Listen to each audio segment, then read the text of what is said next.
Hey, welcome, people of God. Let's look at the Bible again one more time. Go quickly to the book of John, chapter 21, from verse 15. So when they had eaten breakfast, Jesus said to Simon Peter, Simon, son of Jonah, do you love me more than this? He said to him, Yes, Lord, you know that I love you. He said to him, Feed my lamb. He said to him again the second time, Simon, son of Jonah, do you love me? He said to him, Yes, Lord, you know that I love you. He said to him, Tend my sheep. And he said to him the third time, Simon, son of Jonah, do you love me? Peter was grieved because he said to him the third time, Do you love me? And he said to him, Lord, you know all things, and you know that I love you. Jesus said to him, Feed my sheep. Now, let's just base our reading there. We know the story. The story was Jesus appearing to the disciples for the last time after he had resurrected from the dead. And now he found them doing what they know how to do best. Particularly Peter was a fisherman. That is what he loved to do. Now he's asking him to run a comparison. Do you love me? But that is not my basis today. I want us to talk on the subject I call Who Are You Feeding? Now Jesus had to emphatically say to Peter, Feed my sheep, feed my sheep, feed my sheep, three times. Now, many theologians will believe that the reason why he made Peter to affirm three times that he loved him because Peter betrayed him three times. So Peter had an opportunity to affirm again and again that he loved him. But like I said, we are looking at the feeding. He instructed him three times to feed his sheep. And now it seemed Jesus was speaking to this generation of ours. I'm here to ask you, who are you feeding? Now, we're in a generation where so many people need help. But the question is, who are we feeding? The human today actually are feeding three distinct things, or three things that we are feeding. Three things that are personal and they are close to us. Number one is our ego or our vanity. That is what we feed today. When we talk, what we do, the action we take, particularly on the social atmosphere, we are actually feeding either our ego or our vanity. Another thing we feed wealth. Now, whatever we do, the intention behind it is to get wealth. That is what we are feeding. Then the last one, we feed fame. Whatever we do, the intention behind it is to get fame. You see people today, even in the house of God, even ministers of God, they are making moves, and what they are doing, they are feeding either their ego or their vanity, or they are feeding wealth, or they are feeding fame. Maybe that is why Jesus came to Peter and said, Hey, feed my sheep one time, and said it again, and he said it again.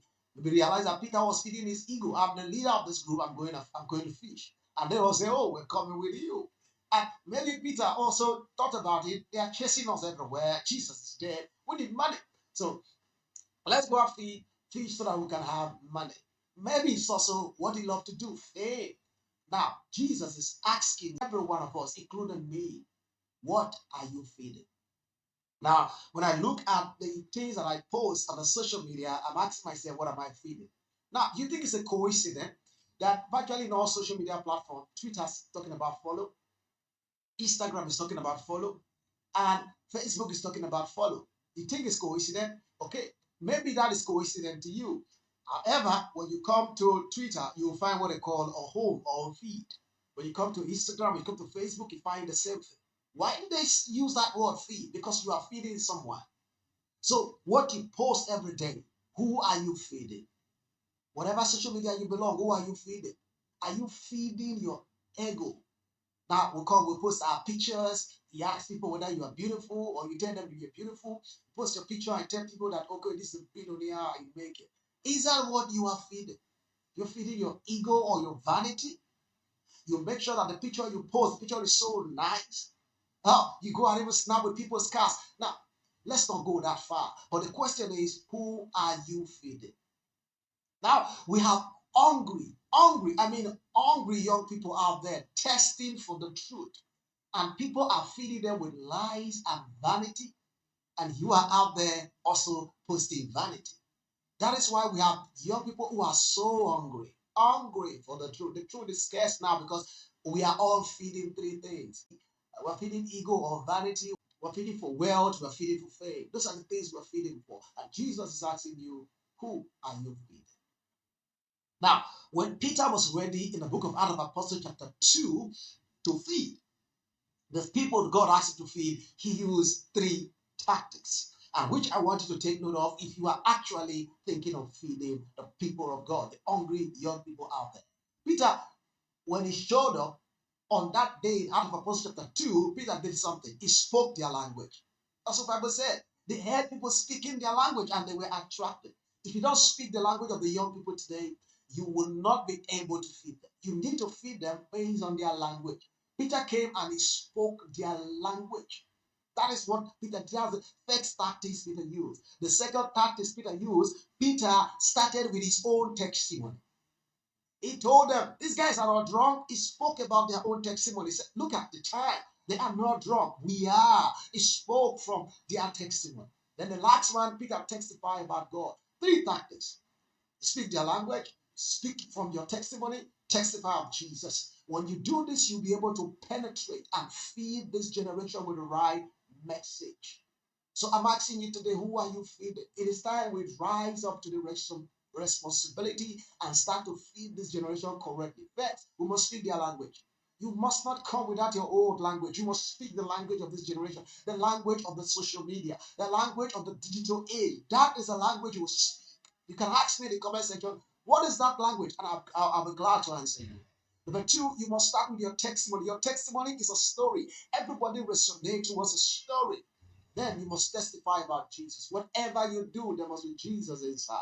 That is what Peter did. The Bible said in the book of Acts of Apostles, I think it was verse 41, that they came en masse to accept Jesus. Why? He used these 3 tactics. He spoke their language, he shared from his testimonies, and he testified about Jesus. We must need to start doing this. Now, you are not a celebrity. You are far more than a celebrity. If you are trying to position yourself as a celebrity, you miss the point. You are not a celebrity. You are far more than a celebrity. You are a disciple. I will tell you the difference. A celebrity actually feed people's fear with lies. That is what celebrity do. You as a disciple, you should feed people's faith with the truth, which is the word of God. That is what you are. That is what you should be doing. You are not, you are bigger than a celebrity. You are far more bigger. You are a king. A celebrity tried to impress king. King only tried to impress God that enthroned them. You are a king. You are far better. You are a disciple. You belong to Jesus. You take instruction from heaven and you deliver. So don't try to feed the people with lies. No. Feed them with the truth. Don't try to feed them with fear. Feed them with faith. Yes. Don't try to celebrate yourself. Celebrate Jesus. Celebrate the truth. That is what a disciple will do. Celebrate themselves. Disciples celebrate their master, which is Jesus. We'll be looking at something next week. Is who do you worship? That's what we're looking at this week. So, guys, come to the comment section. Talk to me in the comment section. Let's talk about strategies on how we can better feed this generation. I see you next week. God bless you.